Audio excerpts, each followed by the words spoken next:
नमस्कार दोस्तों, मैं दिनेश से स्वागत करता हूं अपने इस यूट्यूब चैनल शीर्ष ऑनलाइन क्लास की इस बेहतरीन प्लेटफॉर्म पर। दोस्तों, आज का वीडियो जिसमें हम भारतीय सिद्धांत के कुछ इंपॉर्टेंट क्वेश्चन को कवर करेंगे और ये क्वेश्चन जो आप सभी के लिए इंपॉर्टेंट रहेगा। सो आप इस वीडियो को अधिक से अधिक लाइक सब्सक्राइब के साथ लास्ट तक बिल्कुल अच्छे तरीके से वॉचिंग करें। चलिए स्टार्ट करते हैं आज का पहला क्वेश्चन जो आप सभी की स्क्रीन पर रहेगा कि संविधान संशोधन अधिनियम ने राज्य के नीति निर्देशक तत्वों को मौलिक अधिकारों की अपेक्षा अधिक प्रभावशील बनाया है। तो हम यहाँ पर बताएंगे जो 92 संविधान संशोधन हुआ था, ठीक है ना, 92 संविधान संशोधन 1976 के तहत जो है राज्य के नीति निर्देशक तत्वों को मौलिक अधिकारों की अपेक्षा अधिक प्रभावशील बनाया गया था। ये हमारे यहाँ पास बिल्कुल सटीक आंसर यहाँ पास हम बताएंगे क्वेश्चन क्रमांक 1 के अकॉर्डिंग, ठीक है ना। क्वेश्चन भी पूछा जाता है यहाँ पास कि नीति निर्देशक तत्व ये भारतीय संविधान के किस भाग में वर्णित है, तो ये हम यहाँ पास बताएंगे भाग 4 में नीति निर्देशक तत्वों को वहाँ पास वर्णित किया गया है। ठीक, तो ये पॉइंट आपको यहाँ पर ध्यान में रख लेनी है। क्वेश्चन नंबर अगला यहाँ से लेते हैं। अगला क्वेश्चन रहेगा आप सभी की स्क्रीन पर, भारत के कौन से राष्ट्रपति द्वितीय पसंद, जिसको हम सेकंड प्रेफरेंस के नाम से जानते हैं, के मतों की गणना के फलस्वरूप अपना निश्चित कोटा प्राप्त कर निर्वाचित हुए हैं। तो वे एक राष्ट्रपति हैं जिसको हम वी गिरी के नाम से जानते हैं। ये काफ़ी इंपॉर्टेंट रहेगा आप सभी के लिए इंपॉर्टेंट फैक्ट के रूप में। क्वेश्चन नंबर अगला यहाँ से लेते हैं।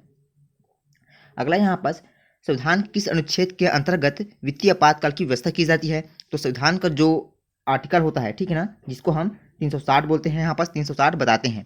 ठीक, तो इस अनुच्छेद के तहत जो है संविधान में वित्तीय आपातकाल की व्यवस्था की गई है और वित्तीय आपातकाल ये जो है भारत का प्रेसिडेंट जारी करता है। ठीक है, अगला क्वेश्चन यहाँ से लेते हैं। भारतीय संविधान कौन सी नागरिकता प्रदान करता है। तो भारतीय संविधान ये जो नागरिकता प्रदान करता है जिसको हम यहाँ पास एकल नागरिकता बताते हैं। ठीक है ना, जैसे कि मैं आपसे ये पूछूं कि कई विश्व की बात करते हैं, वर्ल्ड की बात करते हैं, तो कई ऐसे राज्य हैं जहाँ पर जो है दोहरी नागरिकता का प्रावधान होता है। जैसे कि एग्जाम्पल के थ्रू आपसे बताना चाहूँगा, अमेरिका, वहाँ पे क्या होता है, दोहरी नागरिकता का प्रावधान होता है। ठीक है, तो आप जो है भारत के परिप्रेक्ष्य पे ये पॉइंट याद रखेंगे कि भारत में जो है एकल नागरिकता का प्रावधान होता है। ठीक है ना।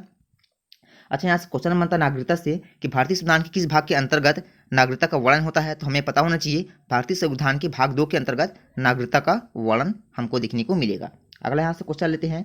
प्रथम पंचायती राज व्यवस्था का शुभारंभ या फिर उद्घाटन जो है पंडित जवाहरलाल नेहरू ने 2 अक्टूबर 1959 को किस स्थान पर किया था। तो हम यहाँ पास क्या बताएंगे, तो हमें पता होना चाहिए यहाँ पास ये जो है राजस्थान में किया था। ठीक है ना, 2 अक्टूबर 1959 को। और राजस्थान के किस पार्ट में, तो राजस्थान का जो नागौर जिला आता है वहीं पर जो है पंडित जवाहरलाल नेहरू ने इसका शुभारंभ किया था पंचायती राज व्यवस्था का। ठीक है ना। नेक्स्ट क्वेश्चन की बात करते हैं यहाँ पास। नेक्स्ट क्वेश्चन रहेगा आप सभी की स्क्रीन पर, लोकसभा का कोरम कुल सदस्य संख्या कितना होता है। तो हम यहाँ पास 1/10 की भाग करेंगे, 1/10 इसकी टोटल जो है सदस्य संख्या होती है।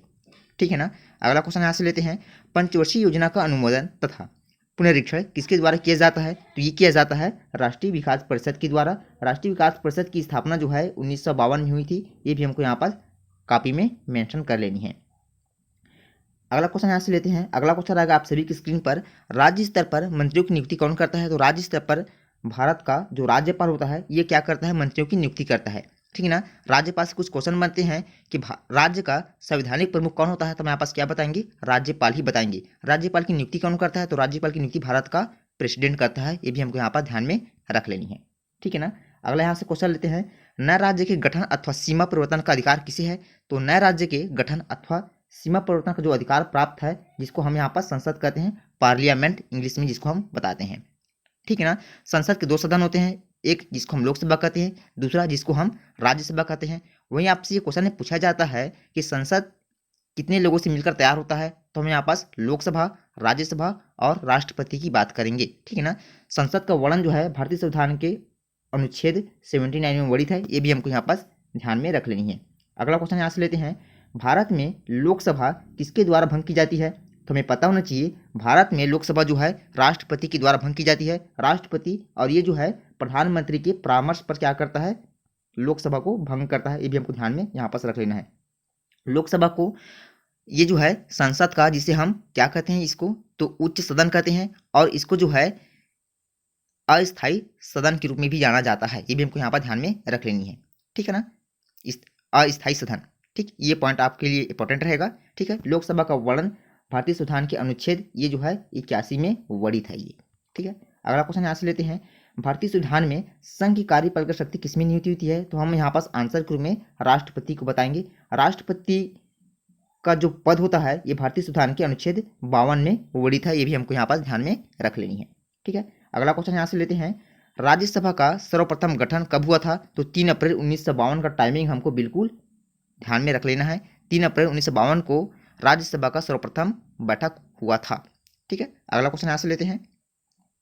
अगला क्वेश्चन यहाँ पास रहेगा, संसद का कोई सदस्य अपने अध्यक्ष की पूर्व अनुमति के बिना कितने दिनों तक सदन में अनुपस्थित रहे तो उसका स्थान रिक्त घोषित कर दिया जाता है? तो ये इंपॉर्टेंट क्वेश्चन रहेगा आप सभी के लिए, कई बार एग्जाम में ये क्वेश्चन जो है देखने को मिला है। तो हम क्या बताएंगे यहाँ पास आंसर के रूप में? 60 दिनों तक। ठीक है ना, यदि 60 दिनों तक संसद का कोई अध्यक्ष भी कह सकते हैं कोई सदस्य जो है बिना कोई सूचना के यदि अपने कार्यकाल के समय में अनुपस्थित रहता है तो उसको जो है 60 दिन के बाद, ठीक है ना, उसको जो है 60 दिन के अंदर जो है मतलब रिक्त घोषित कर दिया जाता है। ठीक, तो ये आपको ध्यान में रख लेंगे। ठीक, 60 दिन के अंदर नहीं कर सकते, सॉरी मैं थोड़ा सा उल्टा बोल दिया मैं।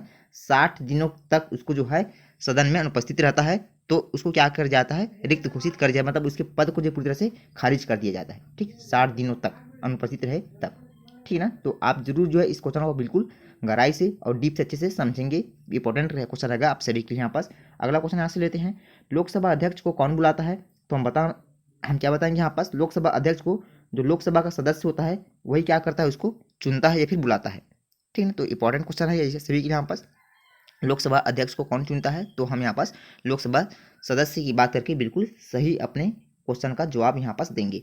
अगला क्वेश्चन लेते हैं यहाँ से, क्या संघ शासित क्षेत्र भी राज्यसभा में अपना प्रतिनिधि भेजते हैं? तो हम यहाँ पास आंसर के रूप में क्या बताएंगे? जी हाँ, बिल्कुल भेजते हैं। आंसर हमारा यहाँ पास बिल्कुल हाँ के रूप में रहेगा। ठीक है, अगला क्वेश्चन यहाँ से लेते हैं, केंद्र सरकार का संवैधानिक प्रधान कौन होता है? तो केंद्र सरकार का जो संवैधानिक प्रधान होता है जिसको हम यहाँ पास भारत का प्रेसिडेंट बताते हैं, यहाँ पास राष्ट्रपति बताते हैं। ठीक है, अगला क्वेश्चन रहेगा यहाँ पास, राष्ट्रपति पद के चुनाव संबंधी विवाद को किसे निर्देशित किया जाता है? तो ये किया जाता है सर्वोच्च न्यायालय को। ठीक है ना, सुप्रीम कोर्ट को जो है राष्ट्रपति पद के चुनाव संबंधी जो विवाद होते हैं उसको वहां पास निर्देशित किया जाता है। ठीक है, अगला क्वेश्चन यहाँ से लेते हैं। अगला क्वेश्चन रहेगा यहाँ पास, देशी नरेशों के प्रीफरेंसों और विशेषाधिकारों को किस संविधान संशोधन अधिनियम द्वारा समापन या फिर समाप्त किया गया था? तो आंसर के रूप में यहाँ पास बताएंगे, जो 26वां संविधान संशोधन हुआ था उसके तहत जो है जो देशी नरेश, ठीक है ना, प्रीपर्स और जो भी उनको एक विशेष अधिकार दिया गया था उनको जो है इस संविधान संशोधन के तहत समाप्त किया गया था, 26वां संविधान संशोधन के तहत जो है। ठीक, तो ये सभी पॉइंट आपके लिए इंपॉर्टेंट रहेगा। ठीक है, वीडियो अच्छी लगी तो लाइक जरूर करेंगे और हो सके तो अपने प्यार कमेंट्स बिल्कुल जो है कमेंट सेक्शन में देंगे। सो लव यू गाइस, तब तक के लिए जय हिंद, वंदे मातरम, वेलकम।